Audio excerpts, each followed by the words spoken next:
KBC में करोड़पति पति।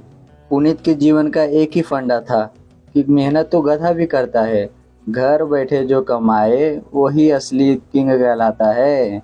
और इसके वजह से उसने कभी नौकरी ही नहीं ढूंढी।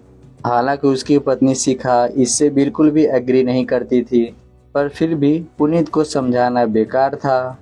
टीवी में कैसे बने करोड़पति देखकर अब बस पुनीत को लगता है कि बस अब घर घर बैठे बैठे ही करोड़पति बना जा सकता है। और पीछे उसने अपने सारे सोर्सेस एक्टिव कर दिए।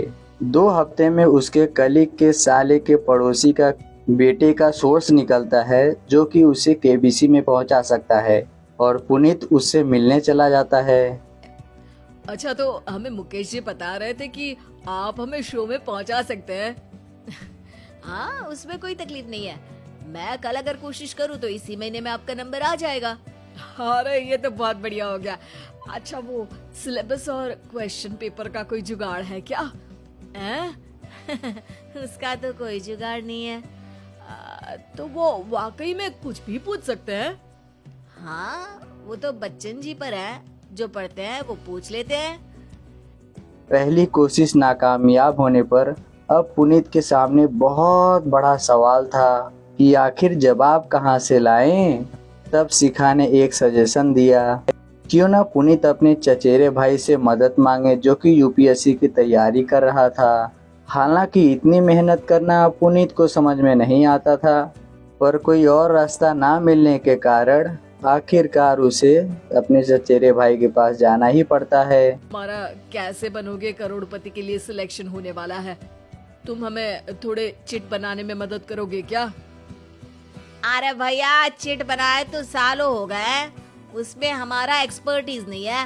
बल्कि आप बोलो तो हम आपकी पढ़ने में जरूर मदद कर सकते हैं। हट, कैसी अनाप शराब बातें कर रहा है तू। पुनीत सूरज ने मना तो सुमित कर को दिया, मना तो कर दिया लेकिन था, अब तैयारी पर करने के तैयारी चारा करने के सिवाय उसके कोई भी समझ चारा में उसे नहीं आ दिख भी रहा नहीं था। और उसने महेश और शिखा से वादा किया कि वो और बहुत मेहनत करेगा। 1 महीने के बाद तैयारी फाइनल हुआ कि 1 हफ्ते पहले एक ट्रायल खेला जाएगा जहां पर सारे रिश्तेदार ऑडियंस की जगह पे होंगे और शिखा सवाल पूछेगी। दूर दरार से भी सारे रिश्तेदार आ गए देखने के लिए कि आखिर कैसे बनेगा पुनीत करोड़पति।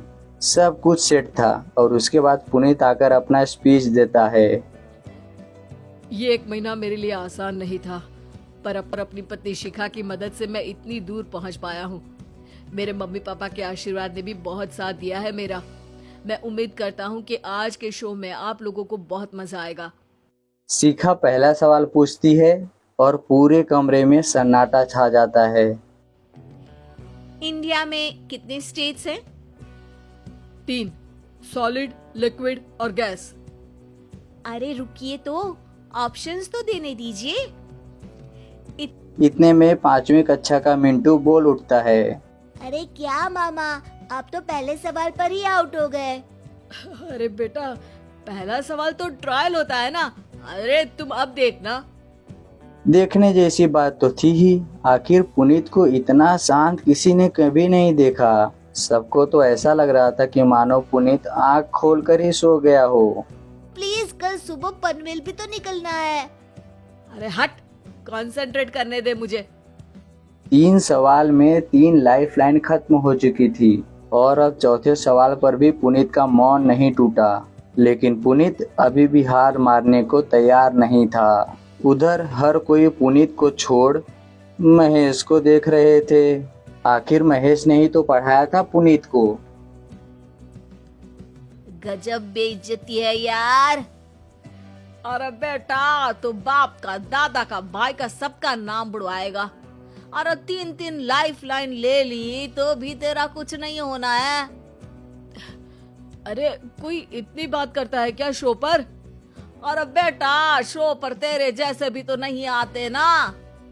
पुनीत का ये जंग आखिर 5वें सवाल पर आकर खत्म हो गई, जब उसने इंडिया के नेशनल बर्ड का नाम कहा। कौवा। अरे बेटा, मजा तो बहुत आया, बस थोड़ा टाइम पर खत्म होता तो आनंद भी आ जाता। ताने बारिश की बूंदों की तरह बरस रहे थे। और पुनीत को भी समझ में आ रहा था कि शायद से करोड़पति बनना उसके बस की बात नहीं है, पर वो आखिर ये बात मान कैसे लेता। वो सख्त लौंडा जो ठहरा, उसने सोचा बेइज्जती तो हो ही चुकी है, पर अगर मैं हार नहीं मानूं तो शायद से कुछ तो हो सकता है। शिखा तुम देखना, असली शो में आग लगा दूंगा, आग, करोड़पति बनूंगा मैं। हाँ, सब्जियां खत्म हो गई है घर पे, ले आओ। पहले पति बन जाओ, फिर करोड़पति बनना। अरे गजब बेइज्जती है यार। बेटा अभी तो घर पर ही हुई है, 1 हफ्ते में तो तुम देश के सामने करवा कर आओगे। वैसे जब टीवी पर जाओ ना तो बस अपने मम्मी का ही नाम लेना, ठीक है? कोई पूछे तो बोलना कि पापा नहीं है मेरे। अरे पढ़ाई की, पेपर निकलवाए, इतने सारे लोगों को खाना खिलवाया, क्या फर्क पड़ा? इसीलिए मैं कहता हूँ कि मेहनत तो गधा भी करता है, घर बैठे जो कमाए वही सिकंदर। लेकिन मामा, गधे भी जानते हैं कि हमारा राष्ट्रीय पक्षी मोर है। सभी हंसने लगते हैं।